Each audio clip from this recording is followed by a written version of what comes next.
Olá a todas, todos e todes. Eu me chamo Mayra Juliana Tessarim, sou uma das autoras do trabalho intitulado Implantação do Ensino Remoto Emergencial, Implicações para a Educação Infantil.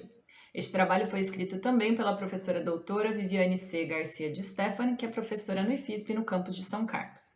Todos os slides serão apresentados usando o template do evento, e neste primeiro slide constam o título, os nomes das autoras que eu já apresentei, os seus e-mails, e nós seguiremos, essa apresentação será feita apenas como resumo expandido para a etapa virtual deste congresso.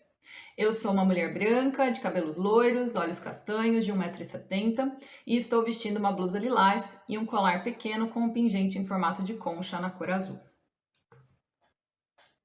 Em sua introdução, o meu vídeo sempre aparecerá no canto superior direito e abaixo, no canto inferior direito, aparecerá um canto reservado para as Libras. A introdução desse trabalho, nós apresentamos o cenário educacional em que ele foi impactado pela pandemia da Covid-19 e que teve as suas aulas presenciais todas transpostas para um modelo virtual, portanto, no formato remoto, onde as interações presenciais elas não puderam acontecer devido ao isolamento provocado pela pandemia da Covid-19. Então, a localização dessa pesquisa para essa apresentação trata-se de um relato de experiência das aulas ministradas na educação infantil por mim e também, concomitantemente, há um trabalho de conclusão da minha especialização em Educação, Ciência, Tecnologia e Sociedade, na qual eu fiz no campus de São Carlos do Instituto Federal de São Paulo, IFISP. Trata-se então de um novo formato de ensino que foi imposto pela pandemia e que recebe o nome de ensino remoto emergencial. Qual o objetivo deste trabalho para este evento?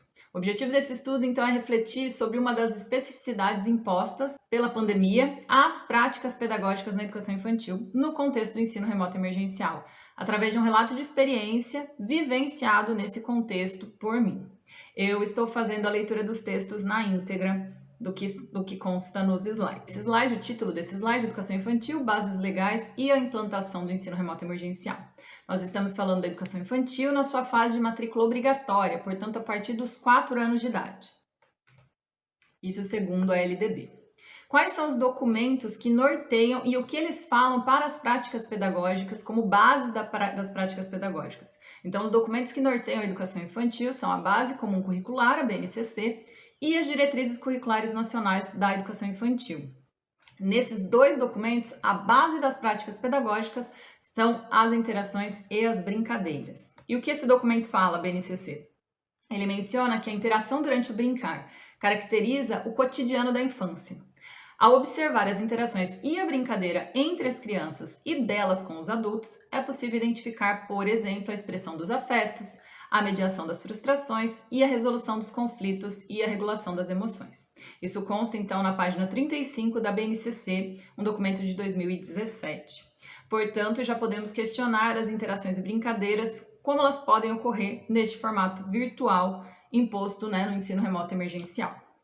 Seguindo com o mesmo título do slide, nós apresentamos então um pouco das tecnologias de informação e comunicação e como elas se tornaram imperativas no campo da educação a partir da imposição do ensino remoto emergencial.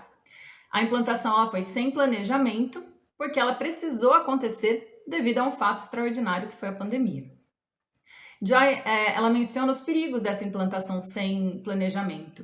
Então, Joy et al., 2020, na página 13, menciona que o objetivo principal nessa circunstância não foi recriar um novo modelo educacional, mas sim fornecer acesso temporário aos conteúdos e apoios educacionais, de uma maneira a minimizar os efeitos do isolamento social. E o professor, pouco habituado às questões ligadas ao uso da tecnologia na sala de aula, acaba utilizando os recursos digitais sem conhecimento pedagógico e ou didático, o que implicará diretamente no mau uso dessas potencialidades e fragilidades. E aí nós trazemos uma reflexão importante. Como manter o senso de equidade no acesso à aprendizagem via TIC em um momento tão excepcional como o vivido? Copas et al. 2020, na página 154, nos traz uma resposta. E ele menciona que a resposta está no uso das mais diversas TICs como ferramentas, incluindo o uso de transmissão de rádio, transmissão de TV, impressão e envio de mídias impressas via correios e também os meios online por intermédio de computadores, tablets e especialmente celulares.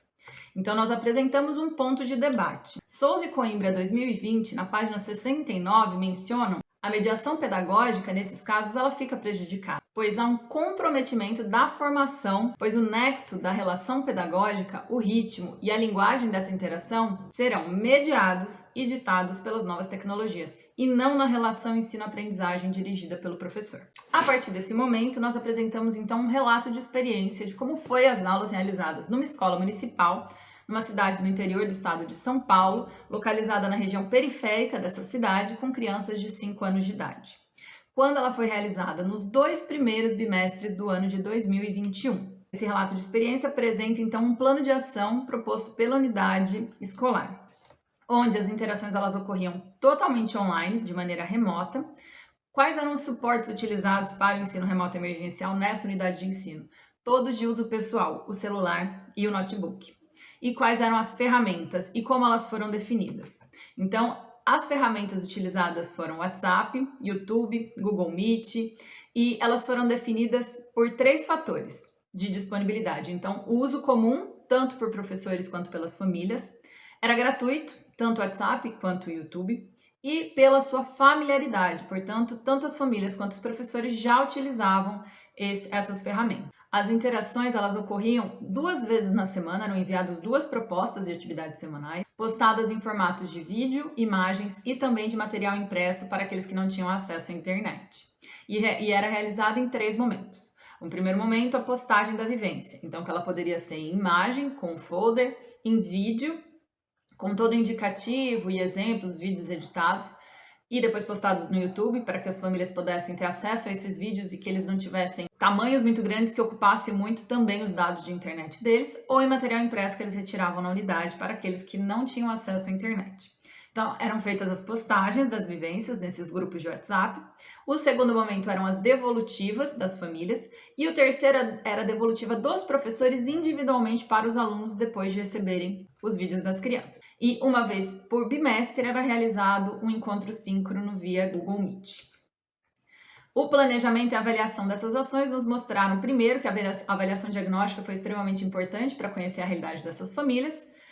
As atividades propostas sempre buscaram incentivar a interação da família com as crianças, e a análise que nós fazemos é que esse terceiro momento foi fundamental, pois era nele que havia o maior acolhimento e valorização das participações, em que o professor poderia falar diretamente com os alunos, e esse diálogo permitiu uma criação de vínculo.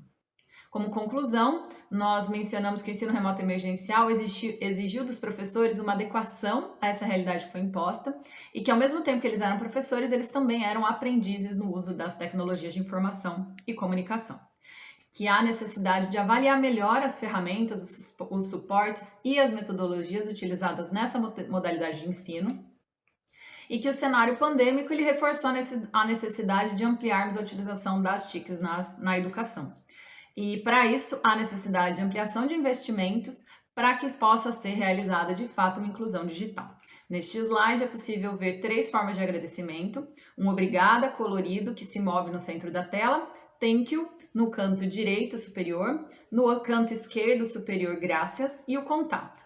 Maria Juliana Tessarim, mestranda do PPGE da UFSCar, o e-mail mariajuliana@estudante.ufscar.br, professora doutora Viviane C. Garcia Stephanie, IFISP, no campus São Carlos, com o e-mail vivigarcia@ifisp.edu.br. Nesse último slide são as referências. Constam 4 referências utilizadas especificamente na apresentação desses slides. Agradeço a participação e encerro por aqui.